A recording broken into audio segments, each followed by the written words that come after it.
You could have AI just create content from here until forever. Yeah. And make it twisted in this certain way. I got a call from my father-in-law and he said, well, I got this link. The link pulled up a video of Carney, Prime Minister Carney. selling investments. So he was I recommending. thought about it. Yeah. the idea to discuss AI is going to be so good at the deep fake that in the wrong hands, it's going to create a reality. Right? A lot scary. It's very scary.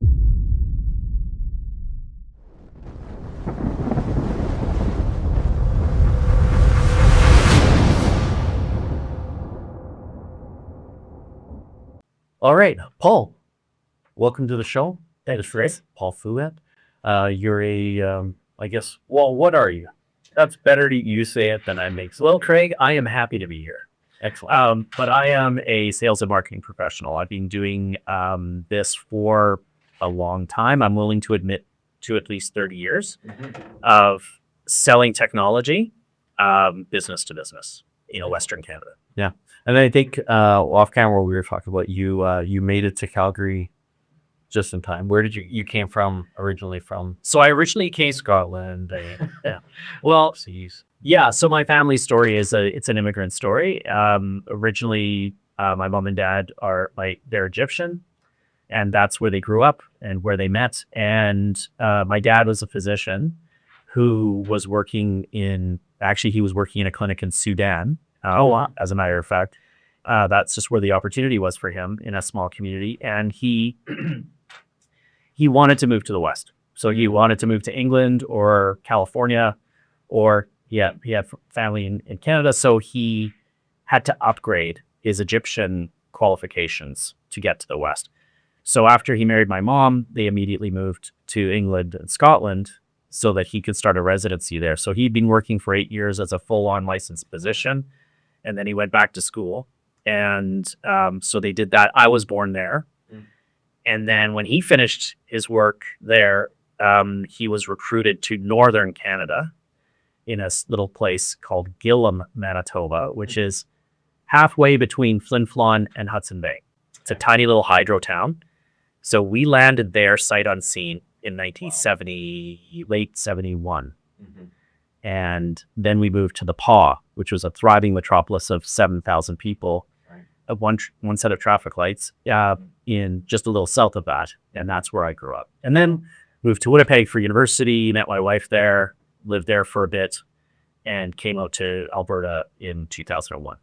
Awesome. So Yeah. almost 25 years, like 24, 25. Yeah. And it's the best move we ever made.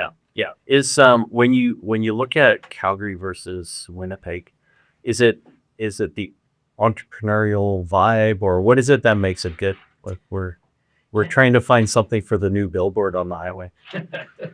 Alberta is a thriving business community. You don't see the long arm of government in Alberta the way you see it in Manitoba. Even today in Manitoba, it's still the same.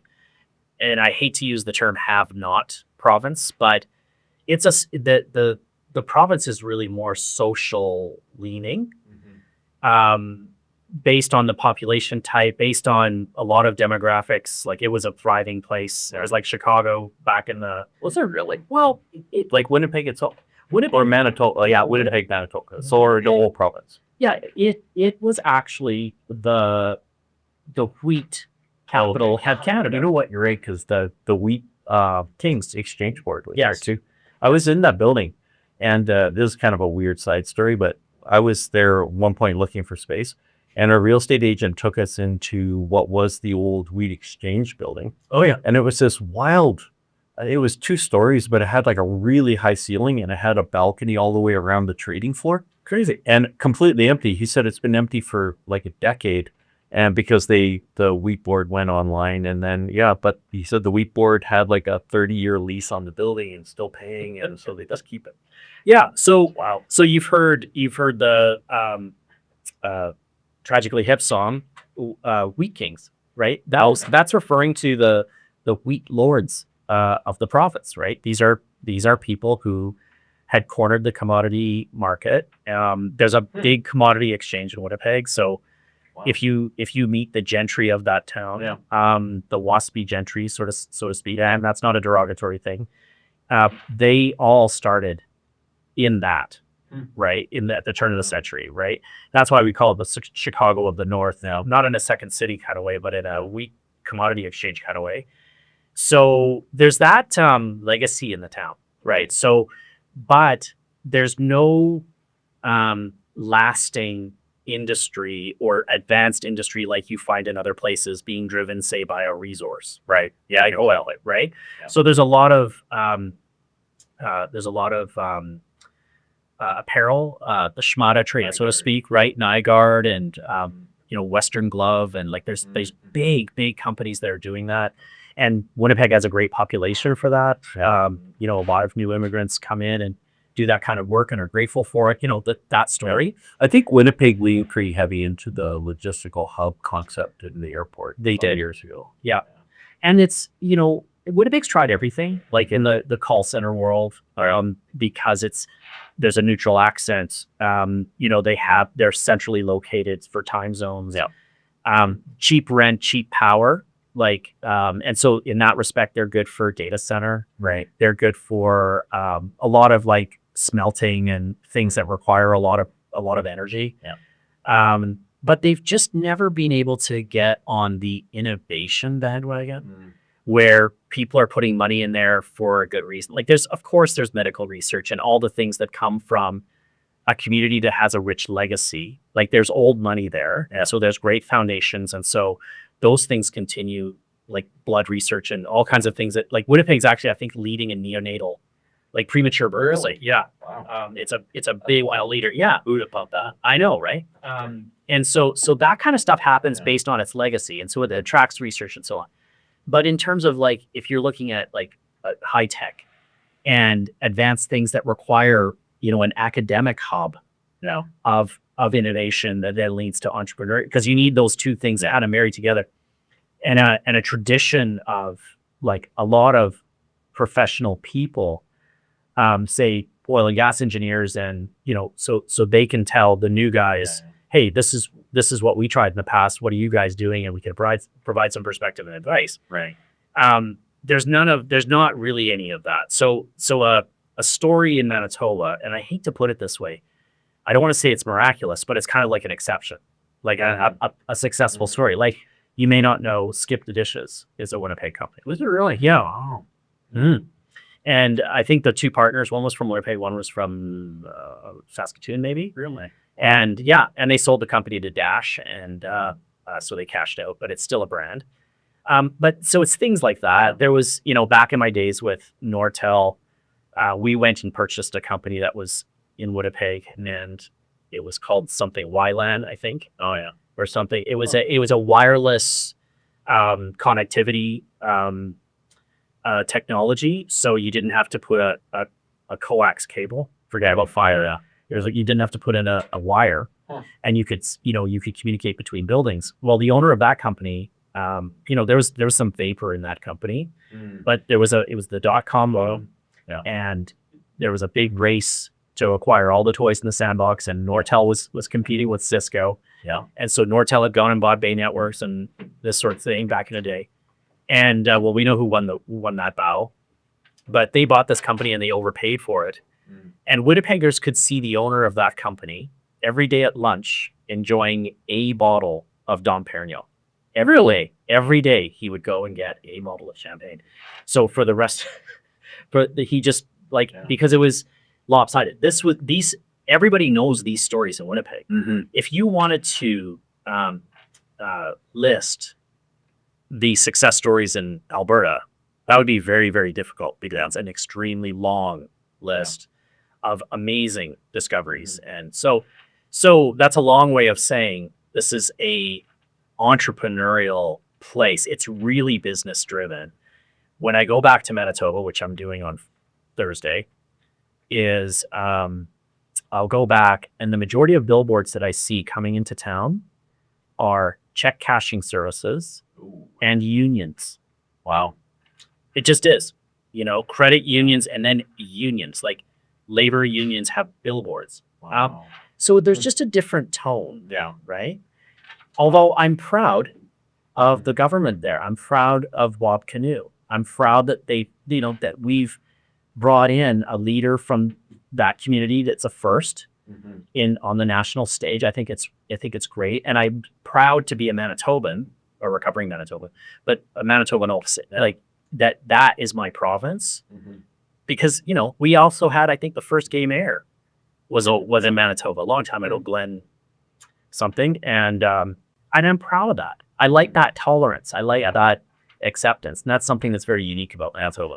One of the things you said, which is interesting, is there's this, beyond just opportunity, because that obviously, why would you go somewhere that has zero opportunity? But if you can at least sort of balance opportunity, people do go to where the weather is, to where like there's an ease of transportation. And so I've seen in my time kind of this gradual move towards the west coast of a lot of tech. And so you just have this massive tech pool in, like, we would call it Vancouver, and it's really the massive greater Vancouver / into the US. Like, it's just this massive IT-ish environment. It's a pretty wild bubble. And it's taking people out of Calgary for sure. For sure. And if you reverse engineer that, that it's youth, right? It's how do you attract youth and hold them, right? And that's a tough thing.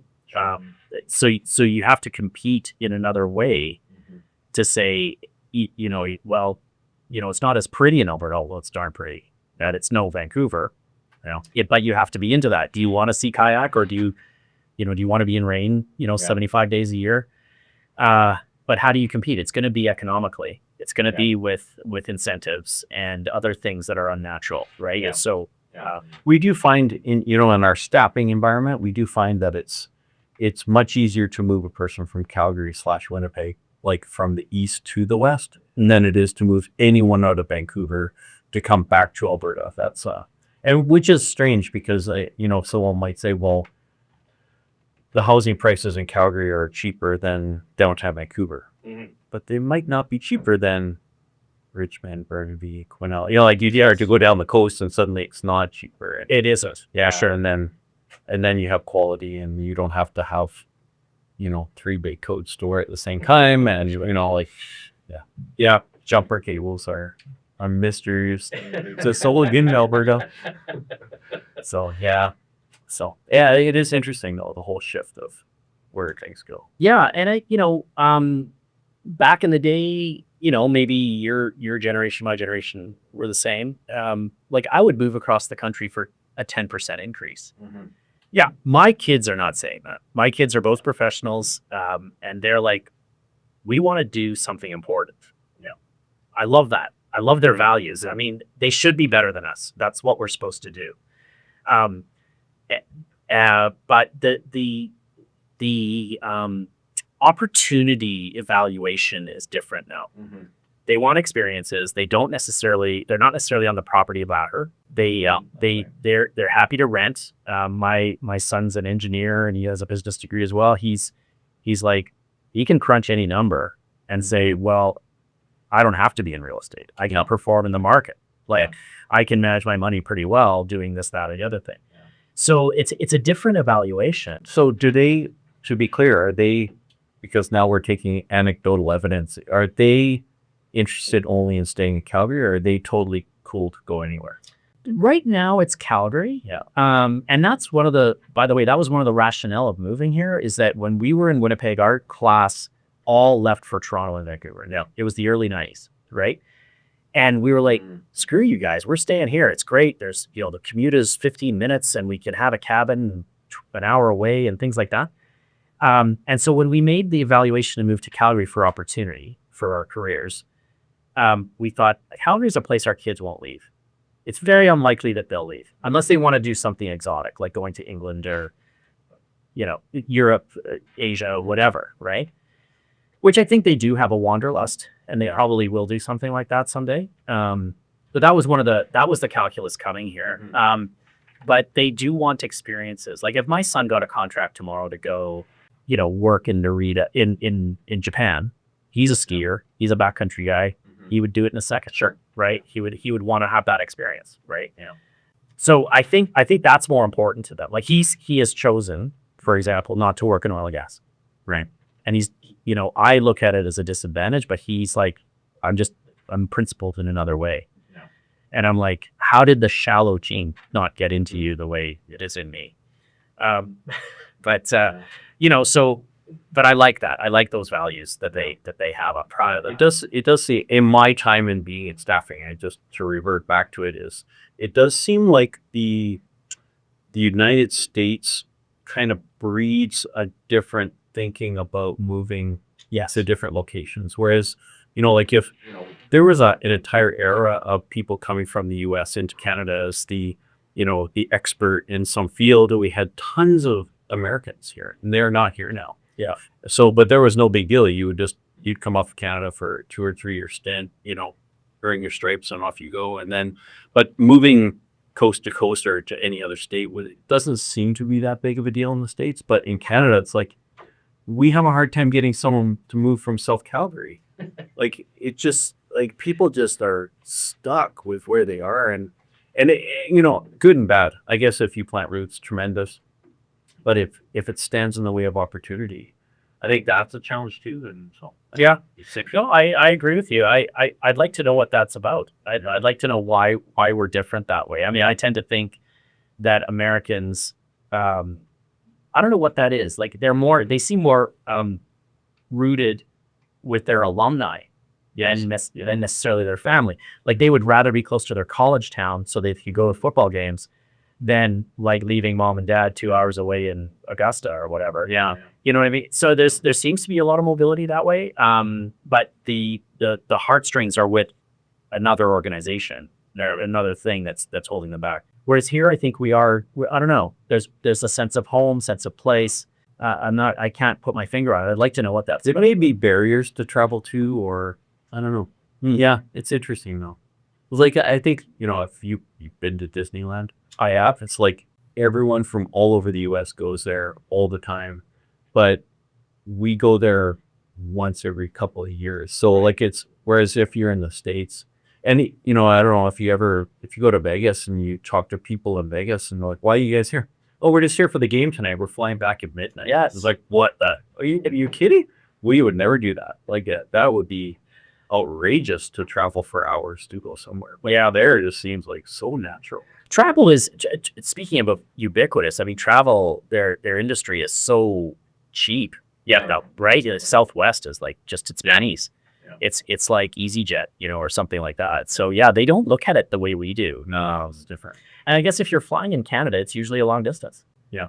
It's we treat it as a big serious thing. Yes, yeah. Whereas in the States, it's like, what? Yeah, I'm Like getting on a bus. Or traveling in sweats, Yeah. Yeah. It's so different. Yeah, but who knows? Maybe we'll have the sociologist do a study. That would really it would be interesting. Yeah, probably not useful information. Well, in the staffing world, it'd be good to decode that, right? And you'd have an advantage. Yeah, in our world, like it's interesting because we, despite the fact that we go through a massive filter of looking at thousands of people and try to identify 3 people that can suit a role, the reality is that we always go to heuristics of, oh, well, the role's in Calgary. We need someone in Calgary. Like we don't really think, oh, someone in Montreal is going to relocate. No, there it is not. Yeah, it's going to take weeks. Yeah. And it's just, they can't come for interviews. It's such a big deal. And that's always been the way it's been in Canada. Mm-hmm. Yeah. We just barely look outside our metro areas. It's so rare. Yeah, I hear you. Yeah, it makes sense. Big challenge. So one of the big things, and we were talking earlier, is you're big into, the computer stuff. Yeah. To dumb it down.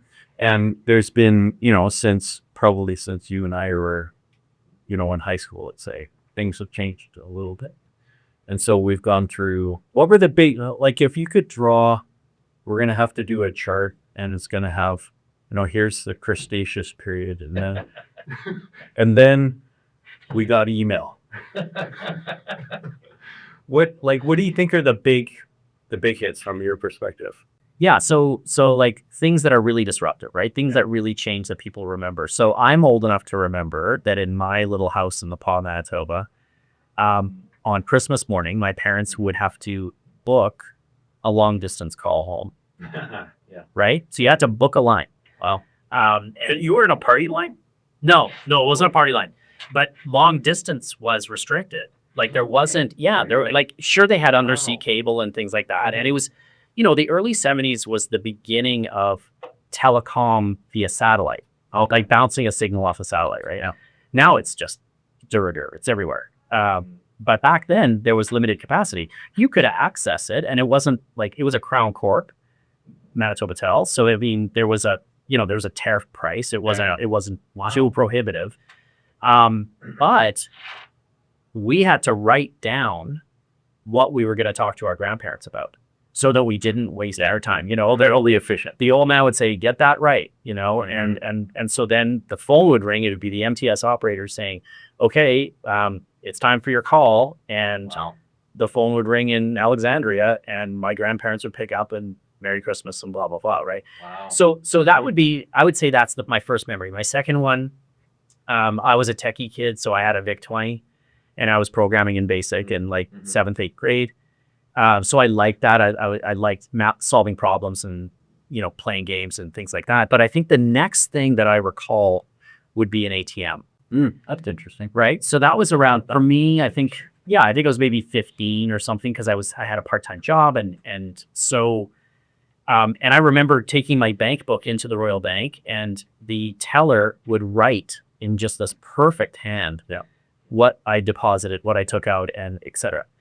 And then they would, maybe a couple of years later, they would take it and put it in the dot matrix printer, your little book, and they would print what happened. I worked in the bank. Oh, okay. So you know what I'm talking about. Yeah. Okay. And then they put the ATM in, and the bank manager was a friend of my family, and he was talking to us about this at a party that we had or whatever. And everybody at that party was saying like, "Oh, this is terrible. Like anybody could grab your card. Like this was probably the first PIN anybody had. Right. Yeah. And so people like, anybody could grab the card, know your PIN, and go and just clean you out."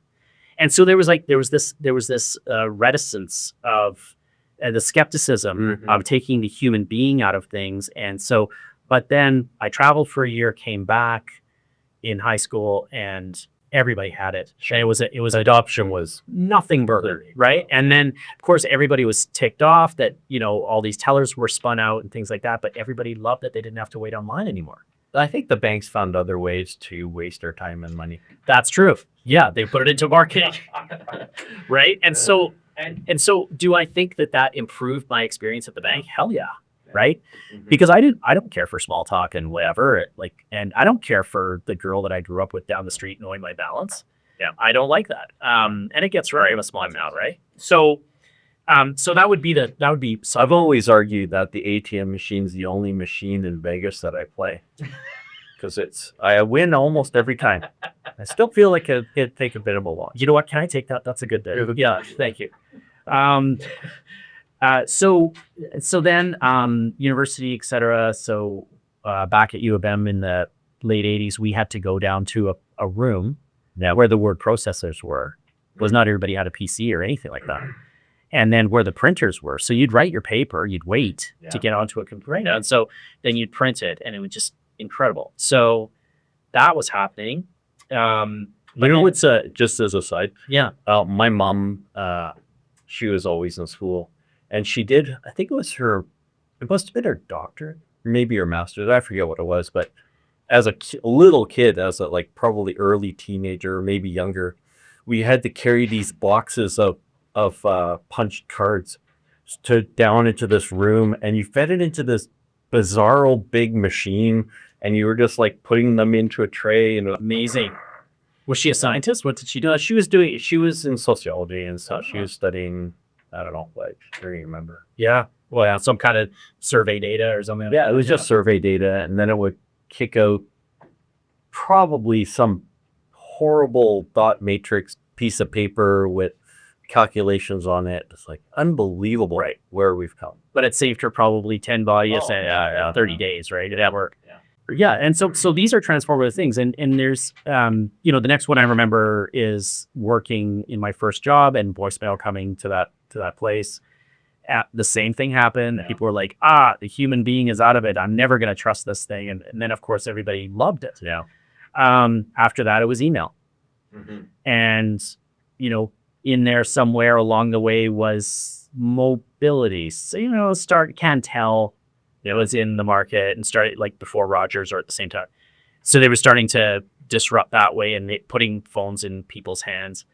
And then, of course, .com, like the internet. And the internet really was, I think, everybody thinks, it's the most transformative thing. You could, that led to social media. Social media is probably the greatest thing that democracy has ever seen. It could be potentially the most disruptive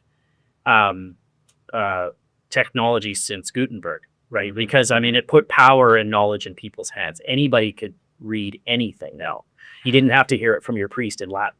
Yeah. So, you can now do it for yourself and learn for yourself. That led to the reform, movement and all that. Reformation. Yeah. Now I'm speaking about Alberta politics. But you look at that and how disruptive that is. I think that is monumental. And I think, of course, we're now, the elephant in the room now is AI and how that's going to disrupt things and how many humans is that going to take out.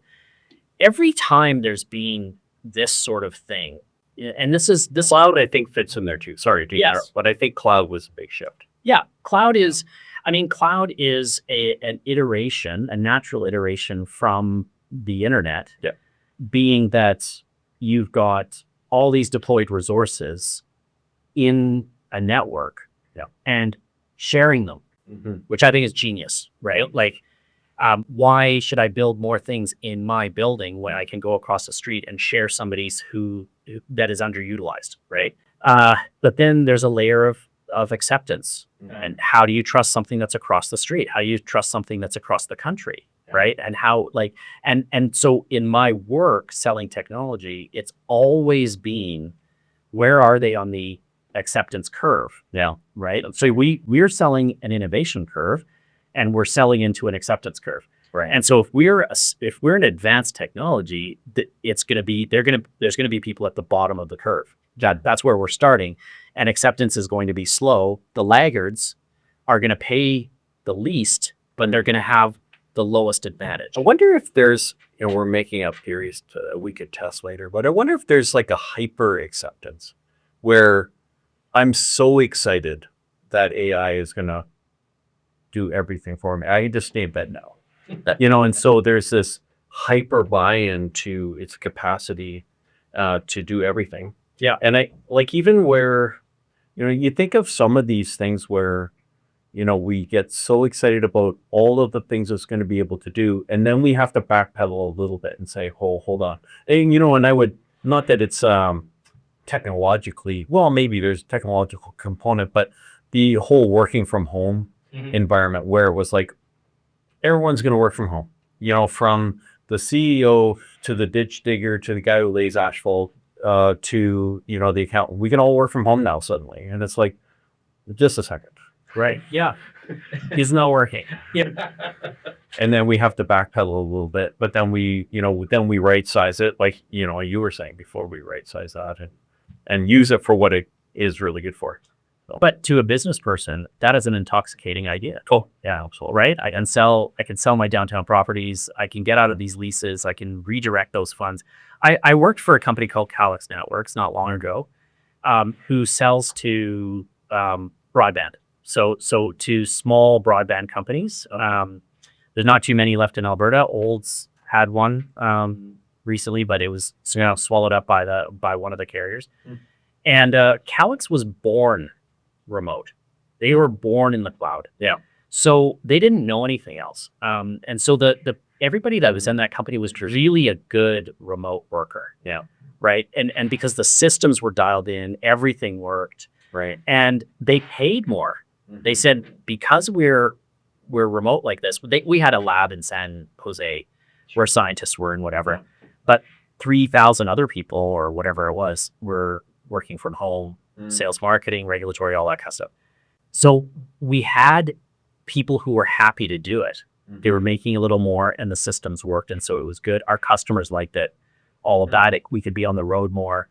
And then we tried that at Rogers. Rogers, found out that millennials, so this is a while back, 20 years ago or so, that millennials you could pay them less and they would actually be more engaged if they could work from anywhere. So the company invested in hoteling and they reduced their real estate footprint. And of course, you talk to a board member and you say, we can reduce our salaries by 7%, they would be dual today, right? And so, and labor was competitive. This was a busy time to compete for employees. So they did that. Yeah. I recently found out that they're reversing that. Mm-hmm. That I think probably, if I had to put a finger on it, it would be engagement. There's lower engagement, especially with new employees, like people entering the workforce for the first time. How do you mentor? How do you teach somebody how to dress for business? What are the principles around that? What is the right etiquette in a meeting? It's hard to do in 2 dimensions, Right. So Absolutely. I think they probably lost some productivity that way, and so they're going back again. So it's interesting. But on the .com stuff, so we all got caught up in 2000 in the .com boom, and as I was with Nortel, and the company was growing like crazy to get on this bandwagon to take advantage of the network opportunities and things like that. Everything was being put online. Like, so it started with banking and airlines, because they had the most customer service people. And they were like, if we can get 10% of our customer base to accept this, it is monumental in our business. It's monumental from a cost perspective. It's monumental from a customer sat perspective. So they invested heavily in it. We know that story. Yeah. And of course, there was the panic. Where are these people going to go? Air Canada had a union. Canadian Pacific had a union. Like, what's going to happen to all these people? And of course, there's all kinds of turmoil around that. It adjusted. People landed in other places. What I liked is now the mundane things, like booking a flight or looking at a schedule, I could do online. That was brilliant. But the funny part is like, yeah, it's sure you can. We used to call a travel agent in the Anna's Forest. Now we got to do everything ourselves. Like, well, we could do it where our dock. You could Yeah, sit on a dock and do that, and you could do it on your own time in the evening. I was watching a movie. I forget what the movie was, but it couldn't have been that old. Like, I forget who was in it, but in the movie they pulled out. Do you remember when they used to Air Canada? You'd have this nice little folder. It was like an envelope-sized folder. It was red. You'd hold the red car sleeves in it, and you pull out your boarding pass, which was like, it was like, the ticket to Willy Wonka's factory. It was like so exciting. And now it tested it. Now it's just like, how many boarding passes have you printed for your one event? Exactly. It was like, that was a bearer bond. Yeah, It was a bearer bond to travel. Yeah. It's just absurd now to think about it. I might have been Arrested Development or something, where there was a character who insisted on using a travel agent, and the travel agent was ancient, right? Like, she'd come in with a cane, like just ancient, and you had to speak loud. I can't remember what series, but it was such a funny character. Right? That's awesome. So all these people are displaced, and it was all disruptive. And look at us now. Yeah. Like, we couldn't live without it. Like, I haven't walked into a bank in 2 years. Probably, right? Like, so it makes us better, because now we can take the time and resources. If you're properly motivated, you'll do something with it. You'll play more sports. You'll spend more time with your kids. Whatever it is, working from home means less commuting. It means you're more productive. You can work longer days. These are transformative things. And I think in my experience, when speaking to customers, trying to persuade a company to invest in a technology, there's always the resistance and about, well, we don't trust it, or it might not be the same for our customers, might not like it, etc. And all I would talk about is, think what you could do with the extra money. Don't think about shrinking and not doing anything with that budget. Shrink this department and move those resources somewhere else that's going to give you an advantage. And that's what I talk to my customers about, or my clients today, who say they want to transform their company. I need an advantage in the marketplace. There's this new plucky competitor that's moved in my space, which is easy to do, Mobility is easier to work remote and disrupt a market. So how do you do that? How do I create that advantage so my customers don't leave me? Well, you have to get them engaged. You have to find a way to make them sticky. You have to be a little different. How do we do that? With a technology that automates this mundane thing so that you can invest in this differentiating. Doesn't that feel a little bit like You and I probably had a similar experience somewhere in elementary school when the first computer showed up, and we actually literally there was a book that was probably like 3 inches thick that showed you how to program in BASIC. yes. And my brothers and I, we just like absorbed that book and started building little dumb games. Yeah, we did it all summer for a couple of years. But it does feel a little bit like just with the whole, we're just at this beginning of trying to figure it out, and we're just like cavemen with what AI can do, and so we're just trying to, it's going to do this for us, and like we're just playing with it right now, and it hasn't really become, like what it can, like no one in the world today would think, oh look, I got a new laptop, I guess I better program some sort of word processing software so I can write a report. Like that's long gone, right? But that has to be somewhere where it ends up with AI too, where it stops being this, oh, you're really good at AI. Right. Well, yeah, sure. Yeah. AI is good at AI actually, right? Because it's autonomous. Like it's so autonomous, and we're gonna reach that point of singularity where it trains itself and doesn't really need us. And so that's a political conversation, maybe a hard to conversation. Because you can look at history, and actually we already talked about it. Talk about Gutenberg. I mean, it took down the most powerful church ever, right? Yeah. And it changed the it changed history. I mean, in Europe, right? Yeah, the other piece that printing something caused, and there's a sociologist by the name of, he's a Canadian sociologist by the name of Gwyn Dyer, and he does a tremendous episode in one of the things he does where it talks about how you can chart and very clearly chart the progression of democracy throughout the world based on the ability to access a book. And so as soon as you introduce printing and you don't limit it by political will, so where you can just say, hey, we're burning the books, right? Then you can have real democracy, right? And then it's interesting because you jump from the printing press to the internet, and like Television. yeah. And how that's changed our ability to interact politically. And now we were kind of talking about this before about how, well, now we have fake everything. I was like, how is that going to change it? Now AI is allowing us to create unbelievable. You could have AI just create content from here until forever. Yeah. And make it twisted in this certain way. So, You have to have a certain level of skepticism. Now, I got a call from my father-in-law in Winkler, Manitoba last week or 2 weeks ago, and he goes, Paul, we're sitting around having coffee here with some friends, and we want you to tell us if something's right or not. I go, well, what did you see, John? And he said, well, I got this link, and the link pulled up a video of Carney, Prime Minister Carney, selling investments. So he was recommending. I saw that. Yeah, right. So he was recommending these stocks, and it was only for the first 100 people that responded, and it's absolutely phenomenal and secret and so on. He goes, Paul, is that true? And I said, well, first of all, John, like that's something called deep fake, and it's remarkable actually, and you got to watch out for it. But dude, you've been on this earth a long time. When has a political leader, when has a prime minister, a leader of a country, sent you a message about an investment? Like you have to have a certain level of skepticism to decipher what you're seeing and understand that this can't be true.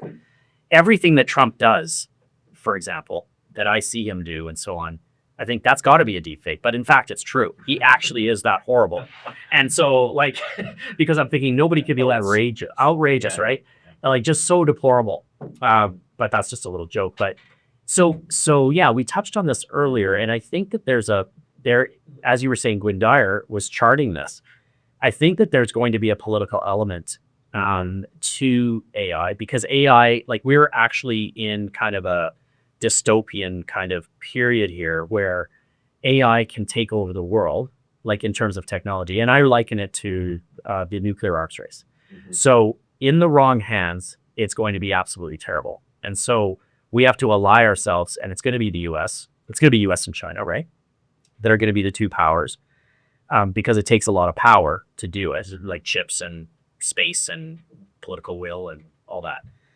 So we're going to ally ourselves that way, the way the world was allied with the Eastern Bloc or the West. And so we had NATO that said, okay, we're all buying into the nuclear technology that the US is going to help us build and place and so on. So the threat is there, and we keep the bad guys out. And we had 75 years of détente, right? Like really, until Putin, nothing really happened. So that same bridge we're going to have to cross here with AI, because there's two problems. AI is going to be so powerful, and that singularity that it's going to hit where it's like, oh geez, these people that are organic, we kind of don't need them. We can collapse the world in like Terminator, and that's what's going to happen. In the wrong hands, that can easily happen because you can just automate everything. But it probably won't in the right hands, right? So, but there's a whole other thing to talk about, that if Trump's the guy that has to make that decision, it's going to be a horrible decision. Tom Cruise will save us somehow. That is not something I consider. You actually put my mind at ease. God, Goodness. that is so good. It's not going to be Harrison Ford, the reluctant hero? No? Okay. But so that's the first problem. But I look at it from like a near-term opportunity, which I would say is probably 5 or 10 years, is going to be that productivity advantage that you can gain. Now in .com, you and I witnessed all kinds of companies just go crazy, and a whole bunch of them dropped off. Like I can't remember how many pet stores are now, they don't exist anymore, right? And there's all kinds of things that were born on the web that have since died because they just didn't make sense. And it was stupid money that was putting them together because there was fear of missing out, right? Yeah. So the same thing is happening with AI. Every single thing that comes out now, like I could buy a bottle of orange juice that'll say this is AI driven. Like everybody's putting AI on it.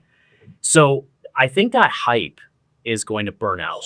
I have a great business idea. I'm going to tell you right after. Okay. I'm in. So that hype is going to burn out, right? But what we need to do is look at AI as a multiplier, right? Not as a killer. Right.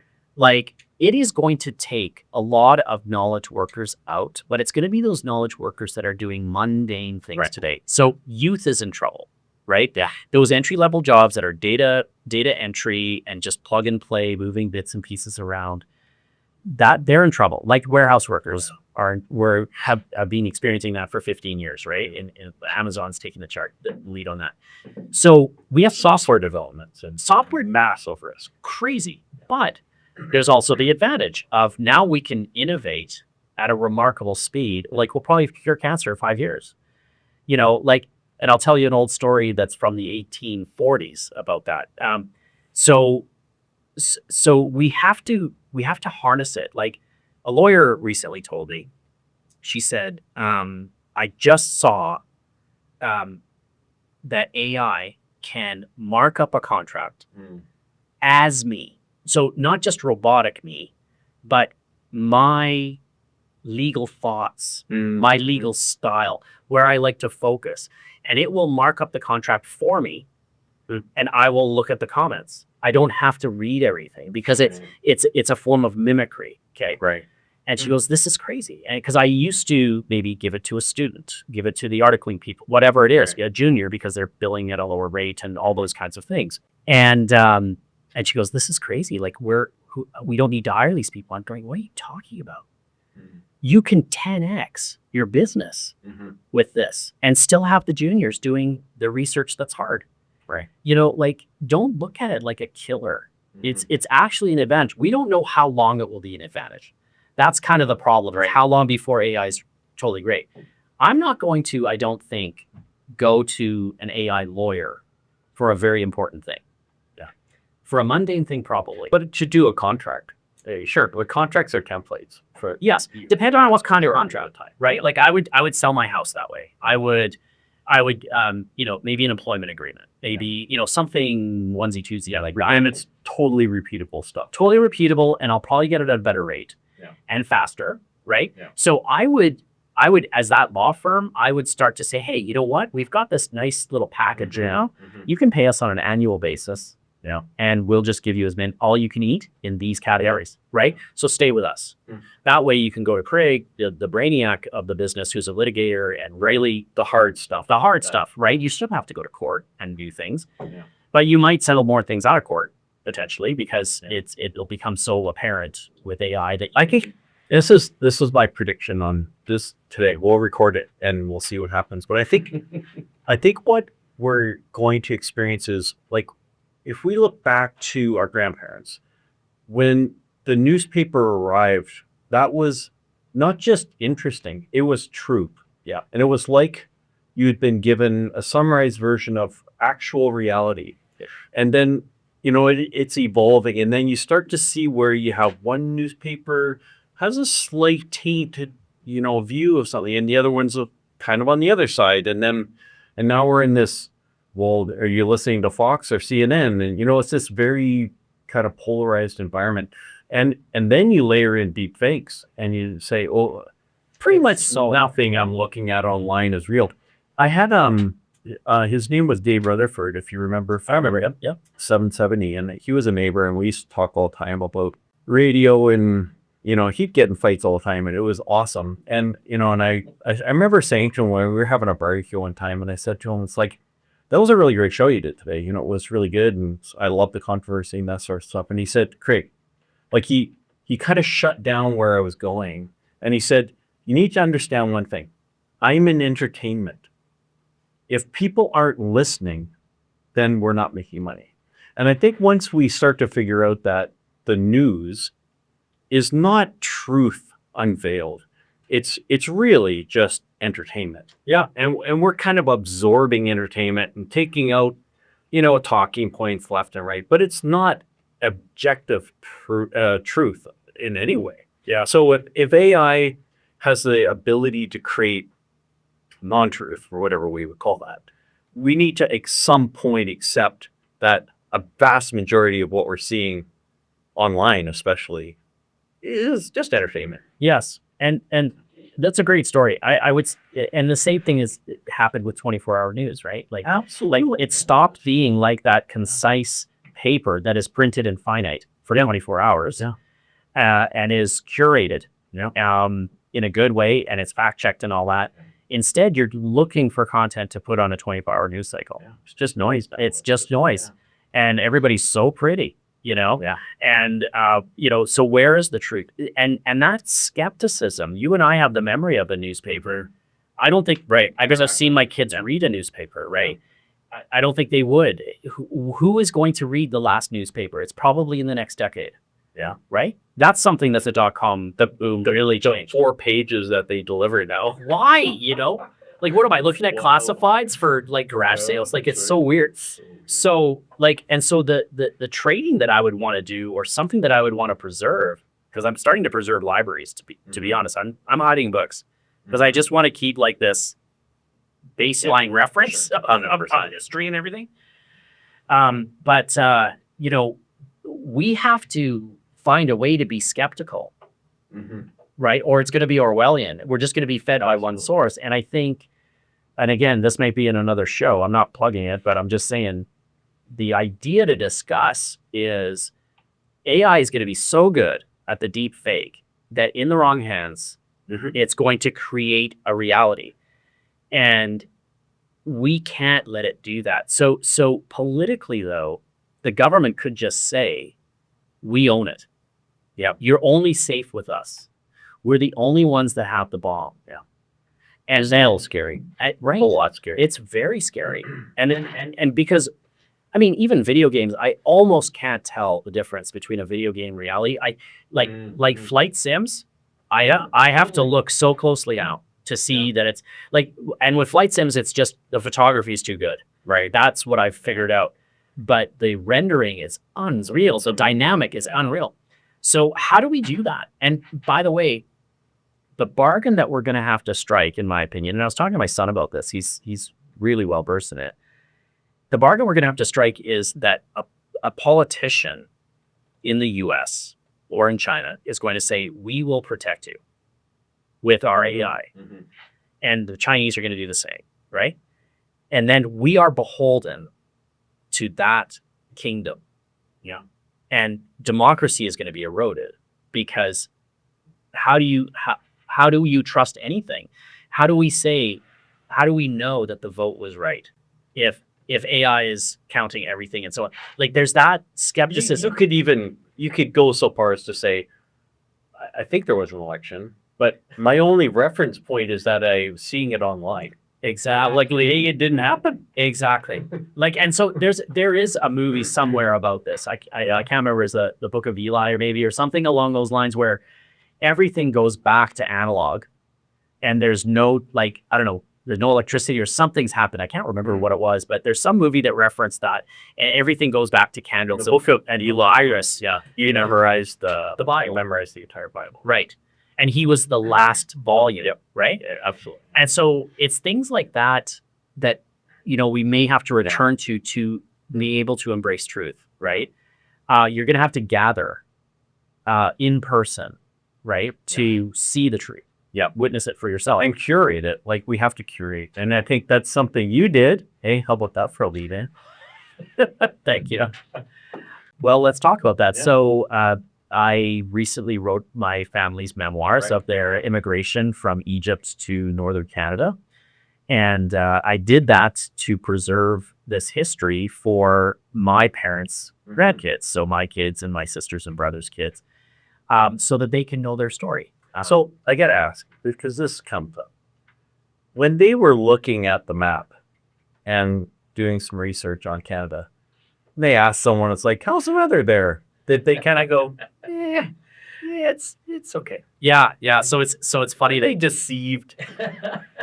it was what do you want to call it? Smoke and mirrors, bait and switch. I think something like that. It's all relative. It's all What are you used to? So it's really funny, Craig. So my dad, so my parents are Egyptian, Yeah. and they both speak Arabic and English. My dad speaks French, and they wanted to come to Canada, Toronto, Montreal, Mhm. right? Because they were like, those are great cities, and my parents are Orthodox Christian, like Coptic, and Mhm. so the church is like the center of the community. Okay. And so, well, there's no Coptic church in the West. I don't think there was a Coptic Mhm. church in the 70s. It was probably just Toronto, Montreal, right? And so they thought, okay, we'll go anywhere, and then we'll move to the place where there's a church, right? Yeah. And so they were contacted. Well, here's the book. Let me just. So this is called "Must Have a Sense of Adventure." Are you giving this to me? I'm just giving this to you. I haven't Yeah. signed it yet, but so "Must Have a Sense of Adventure" is a reference to when my dad mailed in his CV to a clinic in northern Manitoba. He read an ad in the British Journal of Medicine that said, or British Medical Journal that said, doctors needed in northern Canada, ... must have a sense of adventure. That's where the title comes from. So he's like, I have a sense of adventure. I've seen Mounties in movies. And so he's like, I'd like to go. And so he sent in his CV and he got a call from this doc. Now in the Paw, Manitoba, all the docs were British. Mm. They were all British grads, Wow. right? No Canadians would go up there. Wow. So then they had a surgeon. His name was, I want to say Bakari or something. And I think he was from maybe Iran or Jordan or something. Anyway, he was there. Mhm. And he had married an English nurse and they moved to Manitoba. So they had him talk to my dad in Arabic. Hmm. Oh, yeah, Wooly, this is what it's like and whatever. And you should see the lakes and just phenomenal. And like it's like any day in Alexandria on the Mediterranean, right? He was intoxicated. He loved the idea. And he was going to make 3 times more money than he was making in England, right? Wow. So then a gentleman came and met them at a pub to interview him. And my dad took my mom to the pub to meet this guy. Well, Buddy shows up. He's an English guy from the region. He shows up with a bottle of Canadian rye whiskey. My dad's like, I'm done. Like, I am going with these guys. Like, who does this? He just loved it, right? That's awesome. And so they applied for their visa. Yeah. And so they went to the Canadian consulate just in Manchester, I think. And the consul there said, well, where are you going? And they said, well, we're going to Gillam, Manitoba first, which is a satellite clinic, and all the rookies have to do a tour there before they get to move to the metropolis of the pot. And so they couldn't find Gillam on a map. The Canadian consulate, the Canadian staff couldn't find it. So that was, to answer your question, like, how did they make a decision? They didn't. Like, this is the phenomenal thing, is people had the adventure, the gumption to leave everything they knew to go to a place where, like, here's, like, my dad's a professional. He didn't have a language problem, you know, all these things. He was going to make lots of money. He didn't have to work the railway and do things that were hard. He just had to plug and play, right? But imagine coming here not knowing the language. Imagine like you feel you're being cheated by people or whatever. You don't know. Yeah. No clue. No clue, right? I can't remember what the segue was that. Well, you wrote the book. That was the segue. So. Yes, and yeah. I've been to Jamaica a few times, and I've always been fascinated. You'll be on a river in a tire tube, and the guy that lives there is like, how do I get to Canada? And like, you really literally see what we're on here. We're sitting in a tire tube on a river. It's 27 degrees, and you want to come where the snow is. What Like, the hell? What do you? Yeah. What are you thinking? And so, yeah, so there was no talk of winter. Yeah. And so when they met this gentleman, his name was Walton, they met him in the pub. He brought photos from the lake. There's a beautiful lake up there. It's all clear and gorgeous. Everybody was in bikinis on boats, beautiful properties holding giant lake trout and all this. They're, look at this place. Nothing about the blood-sucking mosquitoes and the gravel roads in town and all this stuff. So, but small town Canada, it just bites you, right? It's just awesome. Like it wasn't like I grew up like Huck Finn. Yeah. It was absolutely I loved it. Yeah. Well, if you have ambition or whatever, you gotta leave, right? Yeah. Like it's unfortunate. Yeah, and that's probably the death blow to most small towns. Yeah. All the young people go to the next bigger town. Sure. Are you gonna work in the mill? I don't think so. Yeah. No. Right. Or whatever it is. Like a lot of these small towns don't have economies now. Right. They're just old age. Just resident. Yeah. Just Yeah. It's or warehousing old people in a small community. It's sad. Yeah. Yeah. It's all the young people are completely gone. Yeah. My daughter lives in a small town. And it's exactly that. So And when it's nice, like if you're raising a family, there's a lot of advantages, right? But my parents are really into the arts and so on, and so they were a bit isolated. Yeah. They took a lot of action on that. They did a lot of things in the town to brighten that up and all that, which I admire them for. So, but again, going back to like the political thing, like they immigrating could read and see. Go to any library, and see and read things from credible sources to make a decision. Right. Imagine now we've got a declining population or a plateauing population in the world globally. All right. We're not having babies as much as we used to. It's a big problem. And imagine now, like I would say this is a Paul Fouad prediction, but I think we're going to be competing for immigrants. Yeah. AI notwithstanding and the productivity of AI notwithstanding, like doing menial work and cleaning hotel rooms and things like that, maybe more traditionally your first job off the boat or whatever you want to call it. So let's say though that we still need human beings. We still need doctors. We still need a lot of specialists to do things. I think we're going to be competing for immigrants. Now, if there's an augmented reality out there and we're marketing to people from other countries who distrust governments and things like that already and are looking for refuge, we're going to be competing with countries that are lying to them with AI. So that's a danger in that, right? Yeah. Have you seen it's the population by age charts for China? It's that one that's kind of like it always has a center line and it has two bars. Yes, it's like it is supposed to be a pyramid. Yes. And now it's a hourglass. Yeah. It's scary. Like, if that's real, I haven't dug into it to see if there's maybe some kink in the data that is not real. But like, if that's real, and you have an aging population that's getting older than it was previously, and you have no young people to fund that, that's scary. But China, so have you heard of a book? It's called The End of the World is Just the Beginning. It's I'll get it for you. It's what is his name? I'll remember it. But anyway, this is all about population collapse leading to economic and political collapse. So this author, who is he's a futurist in a way, that he's a demographer, sociologist, statistician, and demographics don't lie. Yeah. Like, if you don't have enough girls to have babies, you have a big problem. And so the it's not disputed that there will be a population collapse that has already started in China, based on their one-child policy, based on the fact that there's few women there. It's terrible. It's a terrible, terrible place. But they're going to figure it out. Sure. And the sad thing is that the way to figure it out is by going and getting people. It's going to be violent, in my opinion. There's going to be something really bad that happens to bring people into that economy to keep it going. And the Chinese also have a very long view on things, as we know. They don't like war. Skirmishes, yes, but war is not economically viable. Yeah, it'll be Super. So It's good to it's see how they history. manage it. Yeah. Something will have to happen. It has to. Like, otherwise you end up in collapse at some point, and they won't let that happen. Right. So that is pretty wild. So yeah. Wow. Well, listen, I know you're a busy guy. You must be a busy guy. So, but super awesome to have you, and hopefully you can come back again Thank you. for too much longer. I've enjoyed this. It's very engaging, Craig. And thank you for all the talk for another hour. I would love to.